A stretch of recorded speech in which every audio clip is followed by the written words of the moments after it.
This is Ashley Klein-Jimenez from Prevent Connect, and you're joining us for our Violence Prevention in Practice web conference, an online resource to support implementation of the Division of Violence Prevention, or DVP, technical packages. You are joined today by the Prevent Connect team, including myself, Ashley. I'm here with David Lee and Tori Vandeland. So David and Tori, thanks for joining. How are you both today? Doing great, and glad to see so many people joining us. Yeah, good. Thank you all for joining us today. Awesome.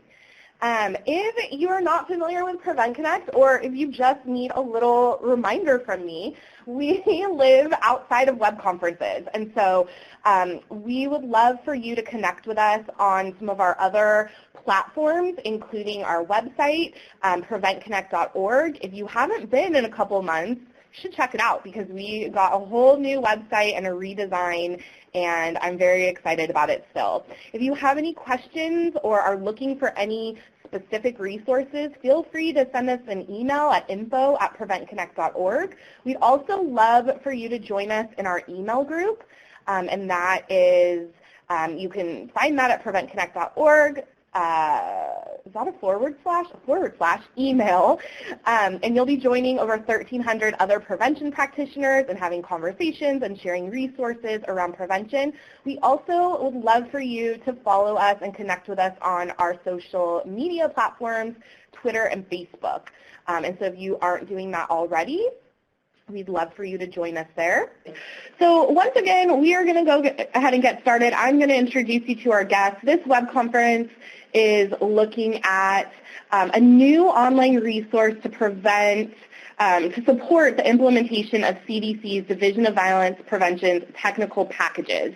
We are recording this web conference, so it will be available after the fact.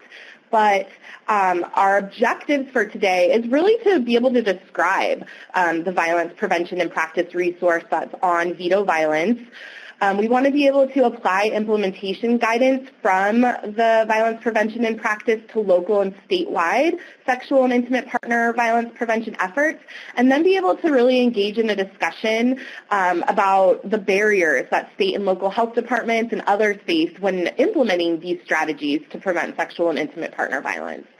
So with that, we're really excited to be joined by Lindsay Barranco and Kimberly Ferrer from CDC, the Division of Violence Prevention. And Lindsay and Kimberly, how are you both today? We are great. Thank you. Yeah, things are pretty good here. Well, thank you so much for being with us today. Before I hand this over to you, I'd love to do one more poll to find out how familiar folks are with the Violence Prevention in Practice online resource. And so I'm going to go ahead and broadcast the results so we can see in real time how folks are voting. So once again, we love these 4 options. Maybe you've explored all of the elements, you've explored a few of the elements, you've heard of the resource but you've never used it, or this is the very first time that you're hearing of it. So Lindsay and Kimberly, you can kind of see how it's shaking out. It looks like the majority of folks so far who are voting have explored a few elements of the resource, while some have heard about it but have never used it, and there's at least one person that's being very honest that this web conference invite was the first time they've ever heard of the resource, which is great as well. So you can kind of see, is this, any thoughts on how this is shaking out, kind of what you expected, or? Well, I noticed it's great to see that people are familiar with it, and I think that I have found as we're preparing for this that this is going to be provides a really useful framework, and for us at Prevent Connect, we're going to be integrating this framework into our web conferences that we're going to be doing. So, and I see 2 people have explored all elements of this, so maybe those 2 are our presenters. Lindsay and Kimberly.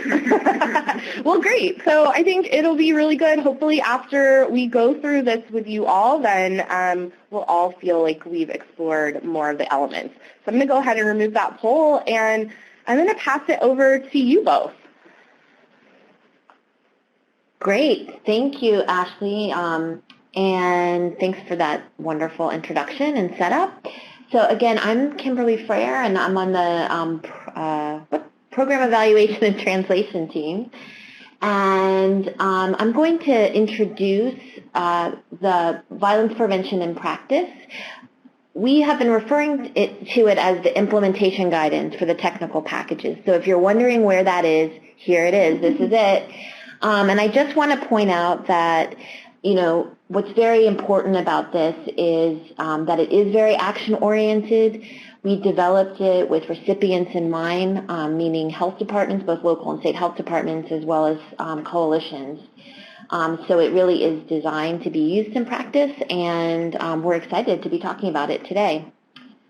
I know that for folks on the call, most of you or all of you are familiar with the technical packages, but just as a refresher, we developed these 5 technical packages, so across our 5 violence types, as a way to really synthesize the best available evidence in the field, or the fields, if you think of it that way. And the purpose really was to identify a core set of strategies based on the best available evidence, really to help CDC and the field of violence prevention to focus on a smaller set of strategies with the greatest potential based on the evidence that we do have available. For a long time across all of these violence types, but particularly I would say in SV and IPV, there's more evidence and sort of a longer history in youth violence. So for a long time in our various programs, we were focused on innovating and developing innovations to be tested and evaluated. And I think now that we have more of an evidence base, the idea was to bring that together in what are called technical packages, which is a term our previous director, Dr. Frieden, used. But it really does mean this core set of strategies with the best available evidence. So if you're on this call, it means you're familiar by virtue of it's part of your programmatic work. But I wanted, can you, next slide please? So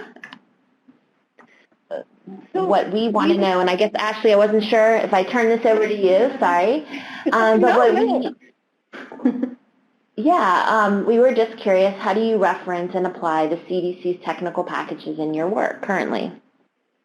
So great. So I know people are familiar with the technical packages. We're not asking that. We're asking how do you reference them or apply them? So I can see some of you. I know the answers for some of you by just looking in the audience.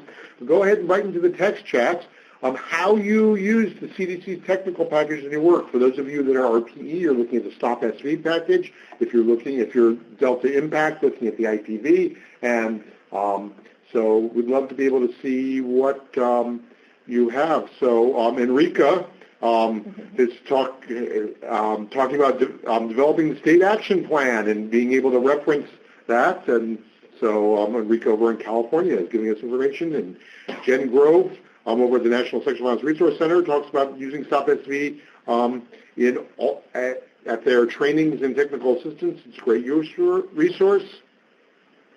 Elizabeth is saying that they're using the technical package to develop state activities, and Sarah mentions it as a resource when giving presentations throughout the state and with subrecipients, and also using it to develop a plan for strategies to fund and implement. There are more folks typing, so we'll love to see how you all are referencing and applying the technical packages, but I think that in our work, we really see the technical packages and the strategies and show up in a lot of work that folks are doing across the country. And Danielle also says developing the state action plan and implementing the plan and applying for RPE funds. So really using the technical package to be able to do that. Miranda says technical packages assist us with creating plans for implementation. So lots of folks are talking about planning, using for implementation, using it as a resource in trainings. So great. I know that, we've had a chance when the technical package was released of doing web conferences, identifying some of the resources that are available, and of course in your NOFOs, the technical packages were referenced, and in terms of the strategies, the community-level strategies would be highlighting some of the elements of the technical package. Well, great. So let's go back to Kimberly. And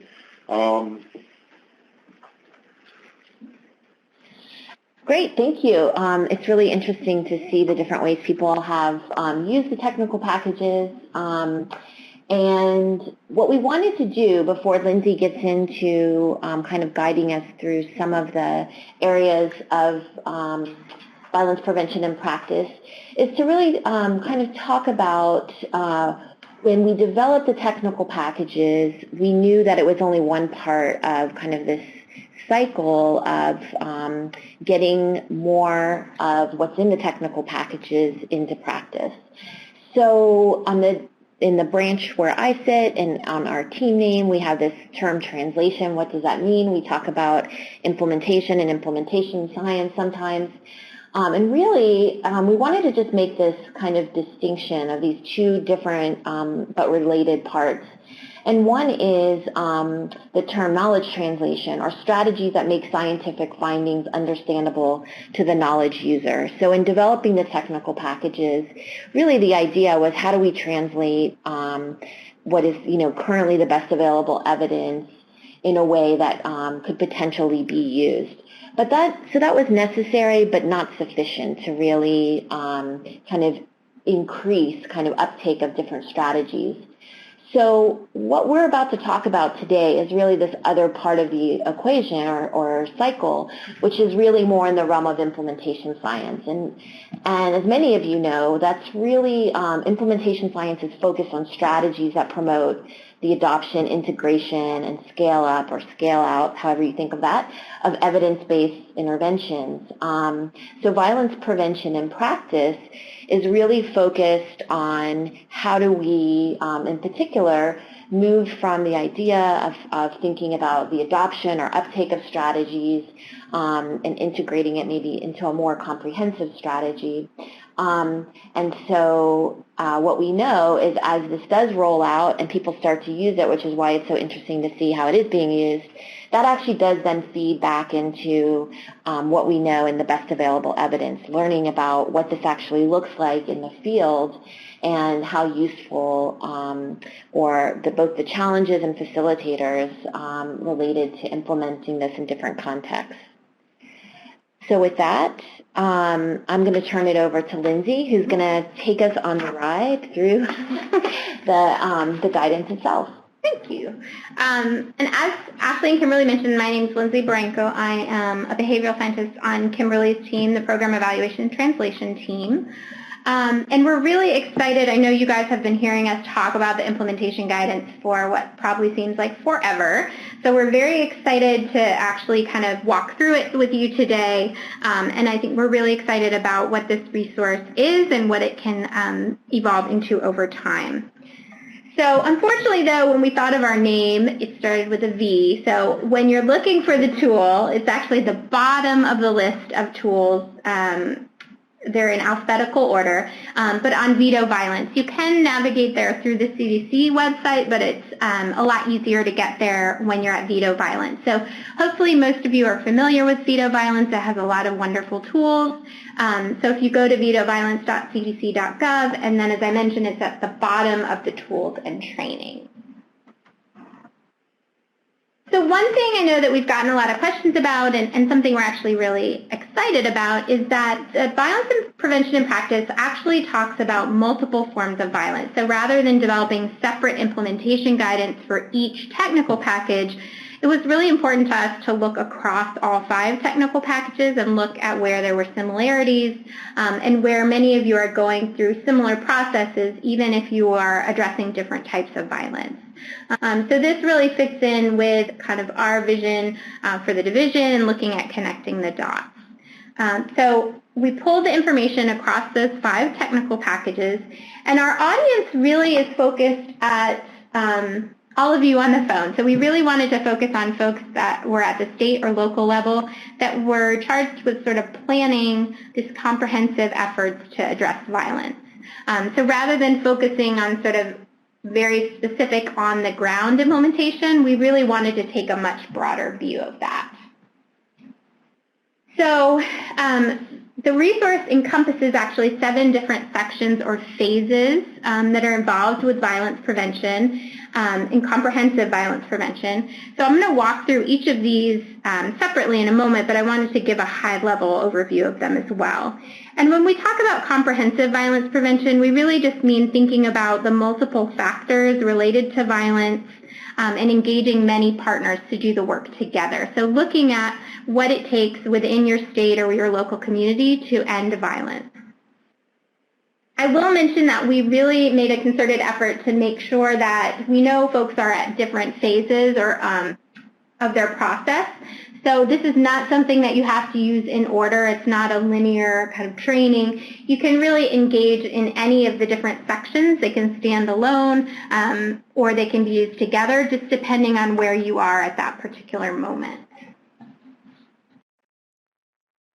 So we really hoped that the guidance could help, or the resource could help you think about how you develop a plan, a comprehensive plan, how you put it into action, so the implementation components, and then how do you actually track and measure whether or not your plan is doing what you intended it to do. We also wanted to make sure that we emphasized how to best select a mix of strategies and approaches. So we know that there's a lot of information in the technical packages. There's a lot of different approaches and examples.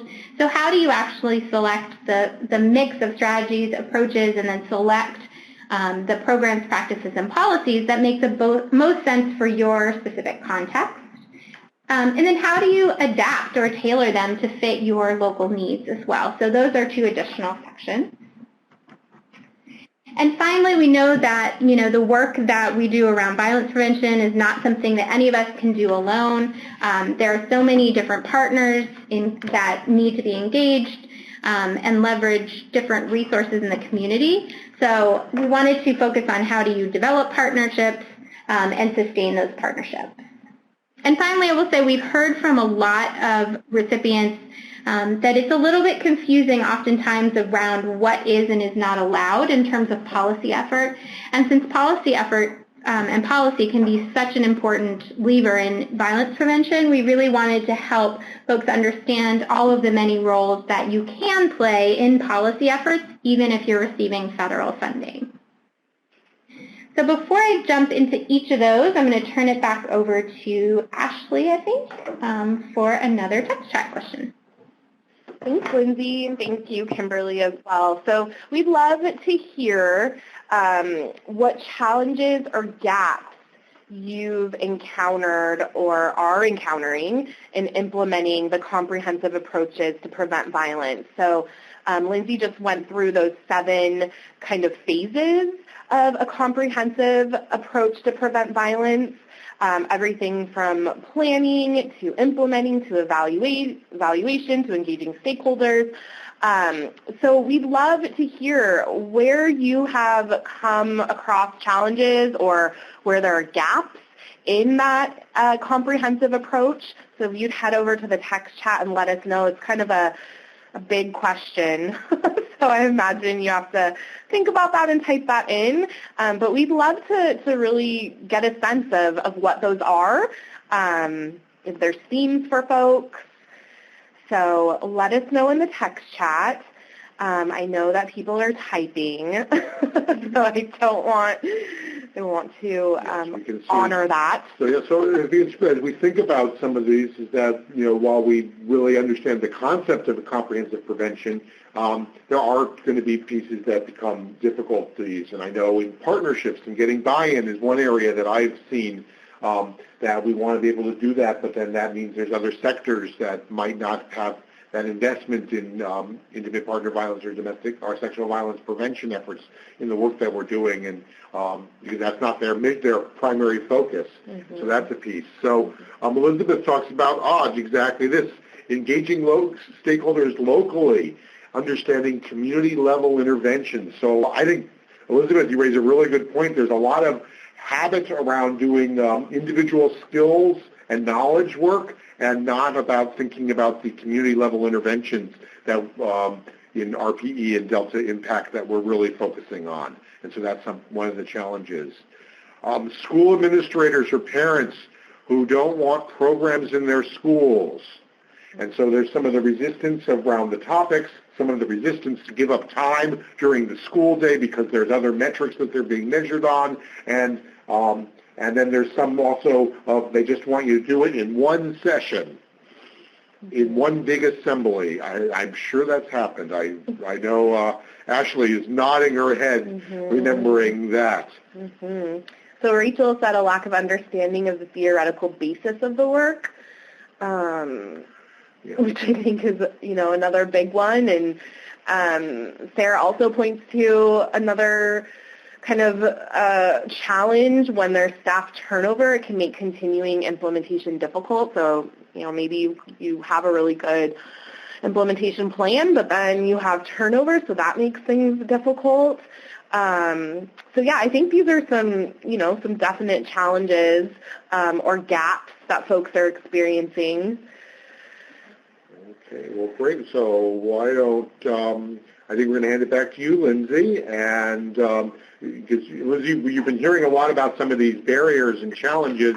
And I think these are things that and Cynthia just talked about, working with people whose worldview is tied to a clinical or education approach, whereas our public health approach is broader and sometimes more expansive, and sometimes those are narrower. So, Lindsay, I know these were the types of barriers that you heard about that you were trying to be able to think about how to be able to address with this this package.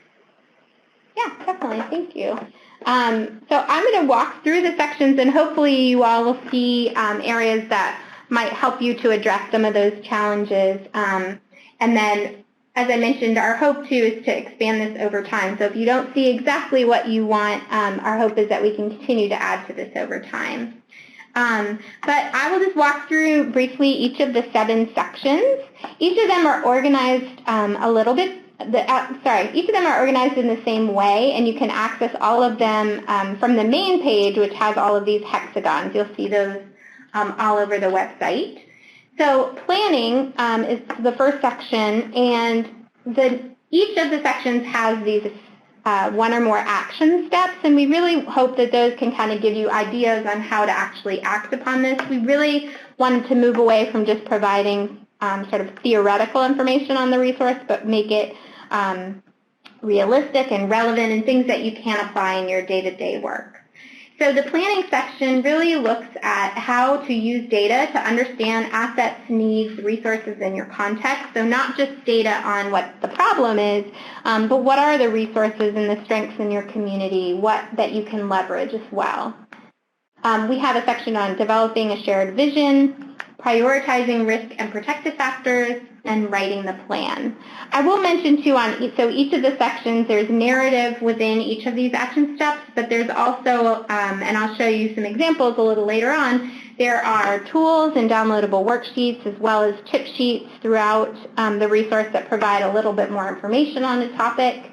We also integrated stories throughout, so I'll show you a couple examples of those as well. And then we have external resource links as well.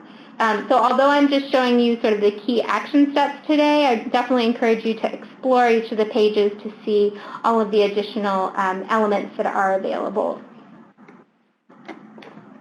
The partnerships section, again, I know we've heard from a lot of you that partnerships can be a challenge, particularly when we're talking, I think as you mentioned, David, about non-traditional partners or folks that actually don't necessarily think of themselves as doing violence prevention.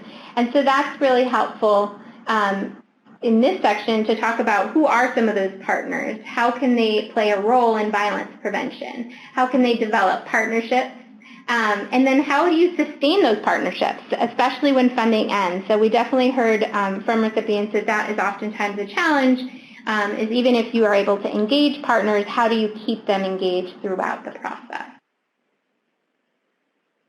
Okay. And as I mentioned, we wanted to talk also about the different roles that even folks that are receiving federal funding can participate in terms of policy. So we looked at using the CDC policy process.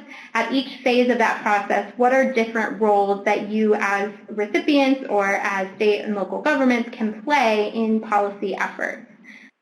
Because as we mentioned, we know that it really can be a powerful influence in violence. but it is a new skill and a new challenge for many of us. So we wanted to talk about the different ways that you can be engaged in policy. The strategies and approaches section, I think this is where a lot of folks will find a lot of information that they're excited about. This really looks at some tools, ideas, discussion questions for how do you put together the best mix of strategies and approaches for your state or community. We provide a lot of discussion questions and sort of a discussion guide in this section, as well as an example that runs through the sections. But talking about how do you consider the evidence. As Kimberly mentioned, there's oftentimes areas that don't have a lot of evidence, so how do you weigh the evidence that is available? And then how do you put together a mix of strategies and within those strategies approaches that really address the risk and protective factors that you've prioritized for your community? And finally, once you know the approach that you're interested in, how do you identify a policy, practice, or program that actually fits within that approach? And this section is where a lot of the approach summaries, which tie back to the technical package, are, and I'm going to walk you through some screenshots of that in a little bit. We are very excited about the adaptation section. This draws on the CDC's Essential Elements guidance that hopefully many of you are familiar with, but walks folks through how do you identify the essential elements of your approach, and then how do you decide what is a green light or red light adaptation? How do you decide what is appropriate to adapt and what impacts the essential elements? And then finally, how do you track and evaluate those adaptations to see what impact they've had? So implementation is where we kind of get into what traditionally folks think about as implementation guidance in terms of looking at how do you take your plan and actually put it into action. And so this section doesn't necessarily talk about how you implement any one specific approach, but it talks about ways that you can generally strengthen implementation and increase your implementation success, both at your state plan level or your local action plan level, and also at the program, practice, or policy level. And last but not least, the evaluation section. We really have drawn on a lot of the resources that are already available through CDC and our other partners, but it helps you to kind of look at ways to create and implement evaluation, both process and outcome evaluation. And then we also talk a lot about the indicators and data sources that you can access, because we know that state-level data can be very challenging to come by. And so many of you hopefully are familiar with the SB indicator database. So our hope is to expand this again soon to really link some of those indicators in.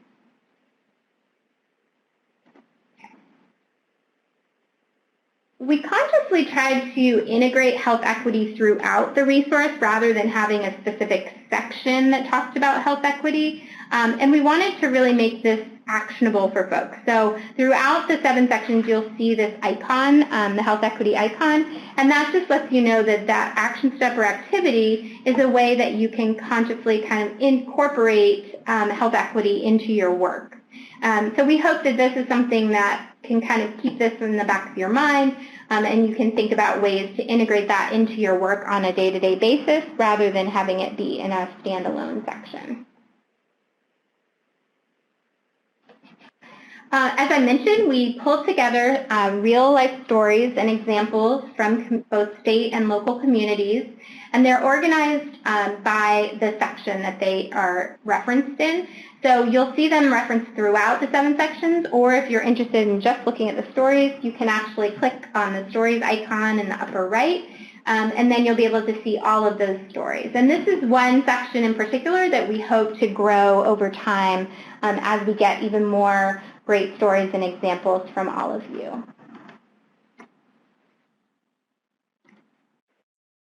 And we also pulled together a lot of different resources, both the tools and tip sheets, which I'll talk about a little more in a second, as well as external links. So this could be links to other CDC resources, other federal resources, as well as other nonprofit partners in the community. So rather than sort of duplicating of the resources that were already out there, we tried to make them accessible for you, and you can either search by the type of resource, or you can search for all resources related, for example, to planning or partnerships. Great. Thank you so much. Actually, Sorry. go ahead. There's some questions from the audience around some of the stories. So before we get to the text chat question, so there was interest of, I'd love to follow up with some of these people. So have people on these stories agreed to be contacted? I'm guessing that they have not, but they know their story is out there. Right. So yeah, that's a hard question to answer just because we use previously cleared stories. So all the stories have been cleared, but I'm sure, for example, like Alejandra, if you have one in specific, then we can always kind of work our magic internally and get you connected, hopefully. So.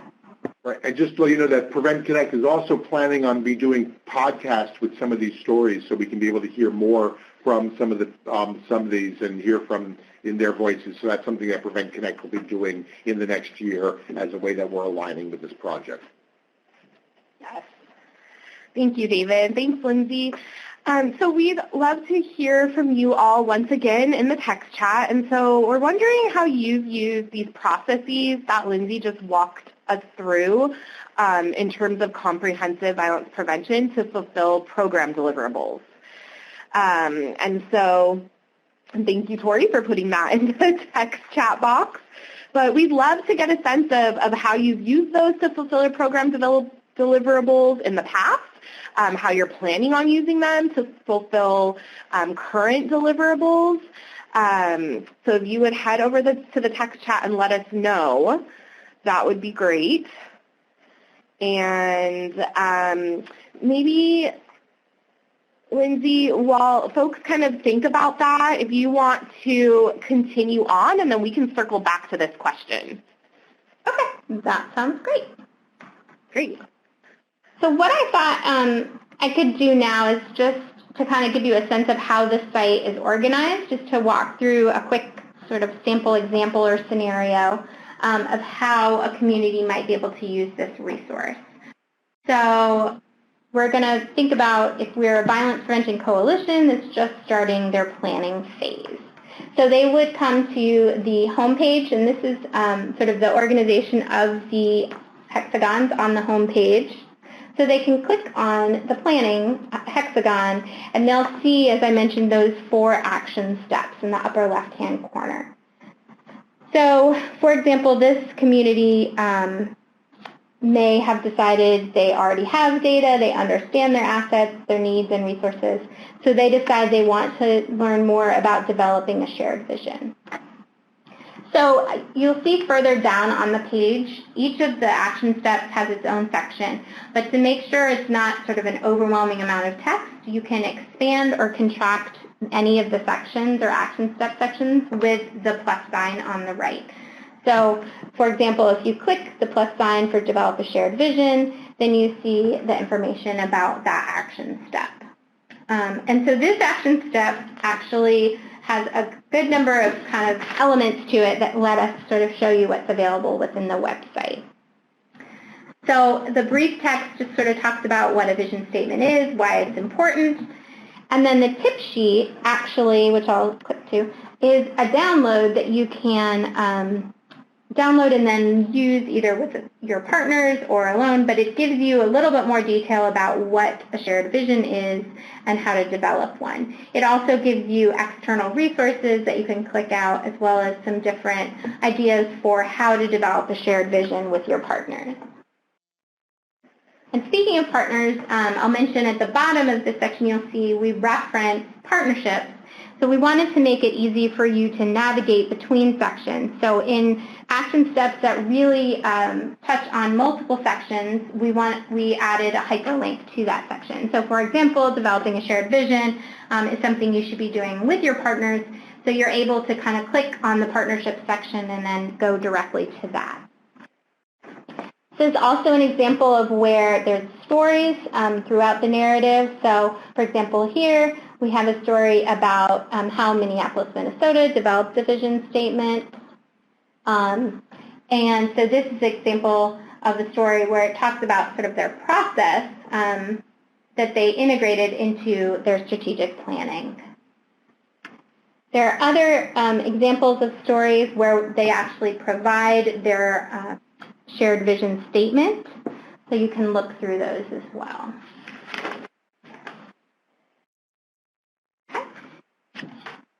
So another section that I'll walk through is prioritizing risk and protective factors for violence. So we know that this is something that is important to do since there are a number of different risk and protective factors and it's hard to address all of them.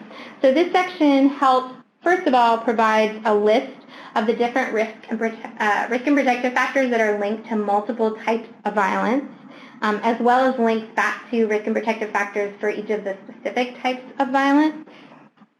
And then it provides you with a number of different kind of questions that you can use to have this discussion with your partners. So thinking about, as you look at the different risk and protective factors, how do you prioritize that? How much does it contribute to violence in your community? How important is the factor to the community? So different discussion questions that you can use with your partners as you're going through this process. Here's an example as well of a question that you can use to start to understand health equity and consider health equity in your work.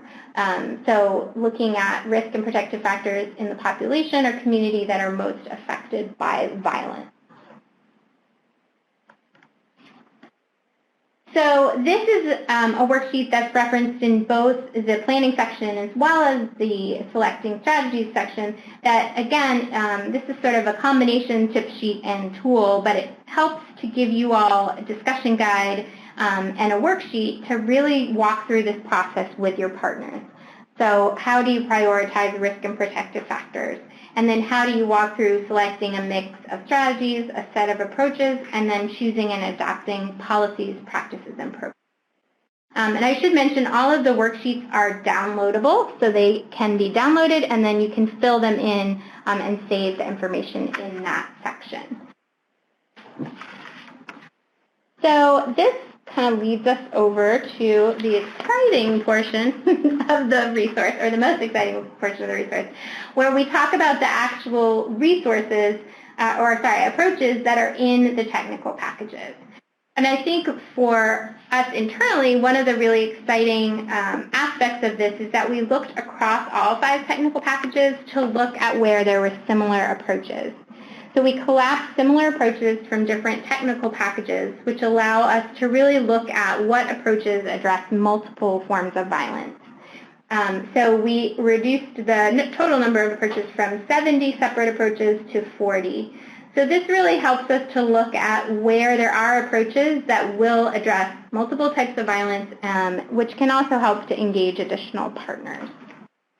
So Lindsay, just for your point about reducing it, they were common across the technical packages. So we didn't just eliminate them, but combine them across packages because they were actually very similar, the same, correct? Yes. Yep, and I'll show this and then I'll come back to the other slide. But yeah, we looked across the technical packages at where there were common strategies or common approaches.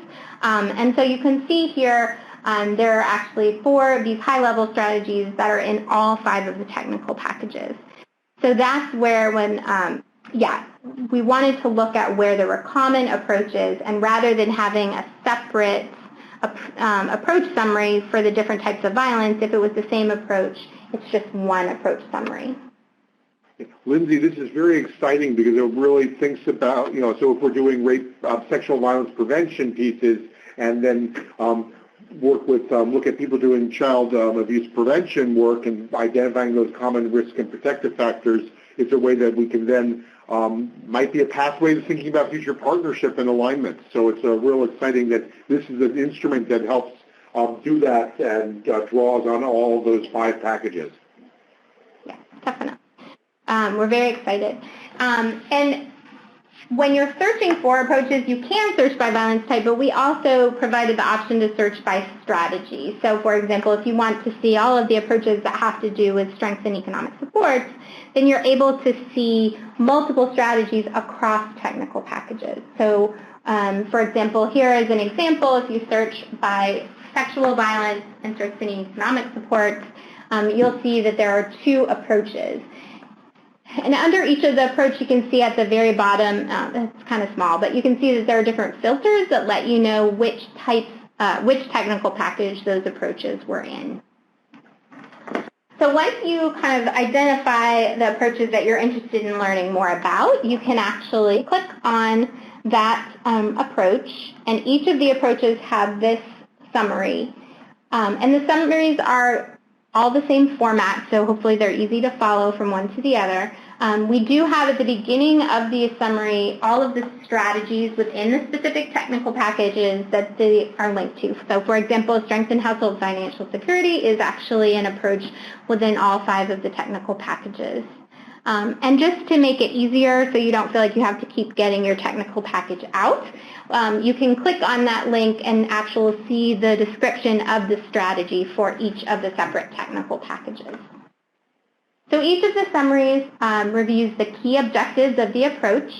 It provides general implementation considerations. It talks about which sectors you may want to engage as you're implementing that approach. We talk about example outcomes that you may expect, and then we try to have some high-level additional resources. And again, these are all at the approach level, not at the level of a specific program, practice, or policy. But within the summary, we have listed all of the example programs, practices, and policies that were in the 5 technical packages. So for example, within this approach, there were actually 6 different example programs, practices, or policies across the 5 technical packages. And so we provide information on each of those 6 examples. And the examples, we provide a description, some considerations for implementation again, key partners, and we try to, particularly for the policies and practices, provide examples. So you can see here we link out to different state equal pay laws across the country.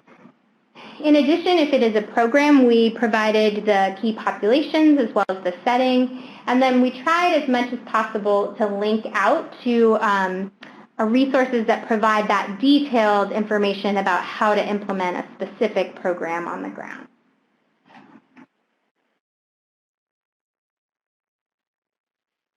So I did want to mention before I turn it back over to you, Ashley, that we are really excited about this resource, and we want to hear back from you all about what you like, what you don't like. We do really want to expand this resource over time. We sort of designed it so that it can grow, but we want to make sure that it's expanding in response to the needs of the recipients. So again, we want to hear back from you, and hopefully we will have an opportunity to do a little of that today, but I also encourage you to talk to your project officers, talk to your evaluation officers, but definitely give us feedback because we do want to hear what is useful and what is not useful. Mm-hmm. And one thing somebody asked about contacting someone from one of the stories, what we're really hoping to do is build out that story section. So as people are using it, as Lindsay said, we want feedback on the guidance itself, but we also want to, be able to build out and provide these really concrete and practice-based examples of how either different elements of the guidance are being used or the technical packages themselves. So I think that that's the work ahead of us for sure. Thank you both so much. So we wanted to hear from our audience, from you all, about how you are thinking that you'll use the Violence Prevention and Practice resource tool to enhance your comprehensive violence prevention efforts. And Lindsay and Kimberly and Rika said this is great because we've been trying to find common approaches across the various packages. And so that's really funny to me because when I first had all 5 technical packages in my hands, I really pictured myself getting like a giant board with string and push pins to like make a visual representation across of the common approaches across packages. So I am with you, Enrica. I think that very exciting, but we'd love to hear how you all are thinking that you'll use this resource to enhance your efforts. I'm really excited about the discussion guides and worksheets.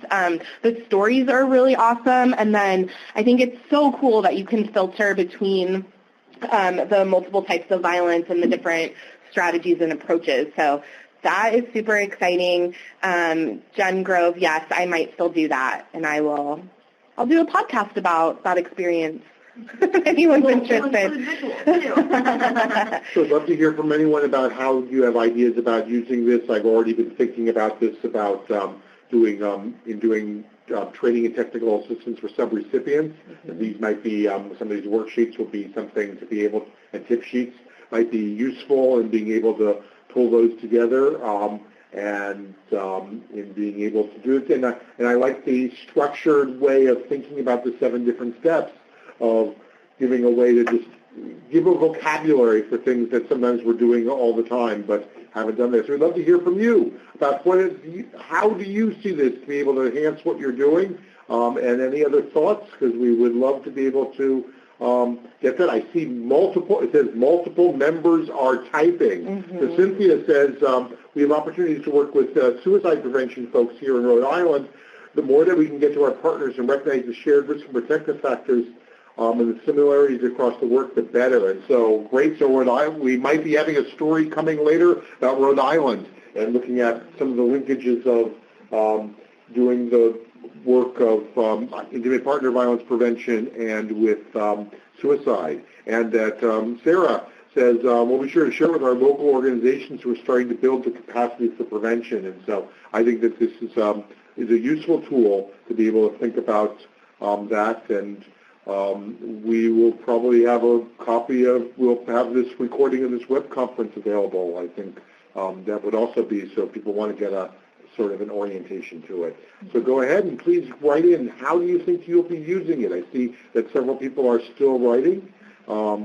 As you do that, so we have another question for you. So we want to know how you think you'll use it, but we also want to know, as Lindsay led us through the different pieces within the resource, the resources within the resource, is there anything that you did not see included that you think would be beneficial to enhance your success of the work that you're doing? So if there were things that you're thinking, oh, I wish that was included, that would be really great, this is a great time to throw that out here. And, as Lindsay and Kimberly said, they really want to be able to continue to grow this and be really responsive to recipient needs. So it would be great if there were things that you didn't see included that would be really helpful. And of course, you don't have to, you can share after the fact too, but if there's anything that's kind of rising to the surface right now, and then I'll just say too, Mari said, I love the tracking and evaluation adaptations resource. That will be really helpful. Cynthia saying, I think this resource can help us influence partners to include IPV primary prevention in their state plans. That's really great. Lindsay, when you were going through some of the worksheets and some of the guided questions, I was thinking back to times where that would have been so useful in work that I had done collaborating with non-traditional partners as well. So great. Well, again, we want to give you all the opportunity if there are things that you think should be included or would be great to see maybe expanded upon. We'd love to know what that is. Or as you do a deeper dive into the different phases and the different tools, if things come up then, we'd love to know. Sure, Cynthia, if you have, so Cynthia, I think you're saying, so give us opportunities to share how we are using it, opportunities in the resource as you use it to be able to share. I think she's talking about for us, so people can see the range and how it will be used. So yeah. That, as I say, one of the things that Prevent Connect will be doing is looking and working with CDC to align with stories that are going to be featured in this and stories that are being able to utilize this and use this in our web conferences and to be able to foster the discussion amongst those who are doing prevention practice. And so that's something that we want to be able to do. And So always, so it's helpful to share your success stories with us, and it's also helpful to share things you want to see and some of your challenges, because then we might find someone else that had that as a success. So Cynthia gave the example of connecting the dots, how we were able to, with connecting the dots, to give some people opportunities to be able to share how they were doing connecting the dots. Great. Well, Wonderful. I think, if there are other things that come up, feel free to put them in the text chat. But Lindsay and Kimberly, I want to pass it back to you. For any closing words? Yeah, I just thank you everyone for being on the call today, and here's our information. I don't know, it's sort of fuzzy for us, but hopefully other folks can see it. But we definitely love. Mm-hmm. Oh, great, perfect, thank you. Yeah, we'd love to hear from you. Like we said, there is a spot in the actual resource for questions, but we're also just happy to hear from you directly. So please feel free to reach out, or as I mentioned, reach out to your project officer with any questions or suggestions. Great.